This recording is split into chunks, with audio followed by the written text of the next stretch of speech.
Do you ever feel like you're too busy to practice English? Or maybe you try to study but it just feels overwhelming, like it seems too much that you don't even know where to start.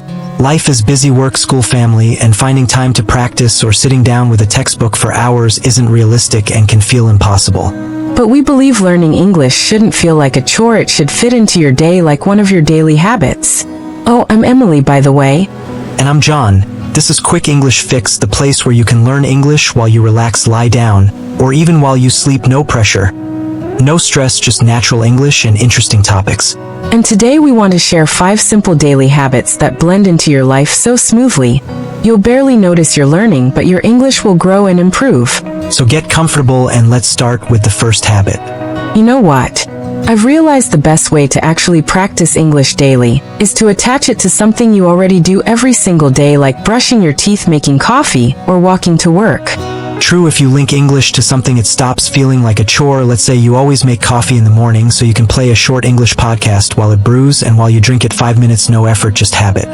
Or if you are cooking while you are preparing the food, practice speaking. Maybe talk about your day, your plan, or even talk about what you are cooking and act like you are in cooking show. That would be fun. Actually, the point is you're not adding something new to your day, you're just using what you already do to practice. You don't need hours, just 2 minutes while you wait for the microwave, or 10 words while you walk to the bus stop. But do it every day. So what's our next daily habit? So the rule is pick a habit. You won't skip, then sneak English into it. I like this because most people freeze up trying to make perfect sentences. But here it's just talk, no pressure. You can even answer silly questions. Well, next up is a simple game that actually works. I call it the one question game. Every day you answer just one random question in English, and that's it. This way you're just talking, no right or wrong. Especially silly ones. The point is not to give some perfect textbook answer. It is to get words coming out of your mouth. Could be what's the worst haircut you've ever had, or why do we say tied up when we're actually busy, like any question. Let's try it, Liam. That's right. You can practice this with someone who is learning English too, or with a friend, or even with yourself. Okay, let me think. In English, I actually love folding laundry, like when all the towels are warm from the dryer, and you get those perfect folds and everything smells clean. I don't get why people hate it so much. Maybe it's because I'm usually watching something while I do it, so it feels productive but also chill, like I'm organizing my life, but also getting to sit down. Okay, here's a random question. What's something normal that you find weirdly satisfying? If you can't find questions, search random questions on Google. Pick one every day and answer it. You can also get questions from conversation starters online.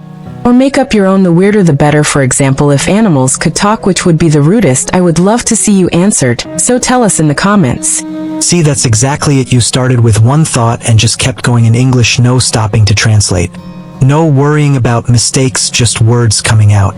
Alright, daily habit number 3, absorb English every day as much as you can. Or drop your favorite weird question in the comment, we'll see some fun answers. Yes, think of it like exercise. Even 30 minutes of listening to an English audio daily makes a difference over time. This habit is so simple and really useful, but people often overlook it. Your brain needs daily English exposure, even passive listening counts. Your brain absorbs the rhythm and flow subconsciously. After some time you will notice that your pronunciation improved dramatically without formal practice. The best part about this habit is that you don't need to sit and study, just have English playing while you do other things, cleaning, working out, or whatever you're doing, and let your brain absorb English. Or through listening to news daily. It's like how kids learn, they don't study, but they learn through constant exposure. The key is making it daily. Podcasts, audiobooks, even leaving the TV on. It's really helpful. Or simply pick content you genuinely enjoy. If you're into podcasts or into football, find sports commentary. Enjoyment brings consistency. Yeah, it is. Yeah, as simple as that. You might think this is way too simple and not that useful, but believe me, it is one of the most useful habits you can practice daily to improve your English. Okay, next habit is write down what you learn. When you write down what you learn in English, you remember it better. Simple as that. Here's how you do it. Whenever you hear an interesting phrase during the day, maybe in a show or conversation, quickly type it in your phone notes. Then later write it properly in your notebook. And you don't need fancy notebooks or perfect grammar, just jotting down new words or phrases helps memorize them. Even writing a word 3 times makes a difference. I should mention that using the Notes app in your phone is fine, too, but there is something about writing in a notebook with your hand with a pen that just makes your brain memorize better, isn't it true? Keep all your notes in one place. After a month, flip back, you'll be shocked how much you've collected without even realizing, but also how much you have improved. Speaking of memory, this brings us to our 5th and last habit. It is true, handwriting definitely works better than typing for memory. You can do daily to improve your English, which is using flashcards. Alright, flashcards are great if you don't know what these are. They're just small cards with words or phrases on them, usually with the translation or meaning on the back.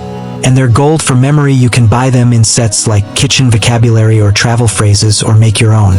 Or there are apps for that as well. You can just look for flashcards to learn English, and you will find plenty. The key is keeping them simple and reviewing them daily. No need to overwhelm yourself though, just pick 3 to 5 cards a day and test yourself. What does whisk mean? Let's see. Oh, that kitchen tool for beating eggs. And here's why they work. Your brain remembers better when you recall information, not just read it. So the act of taking a card, flipping the card, and checking forces your memory to engage and learn better.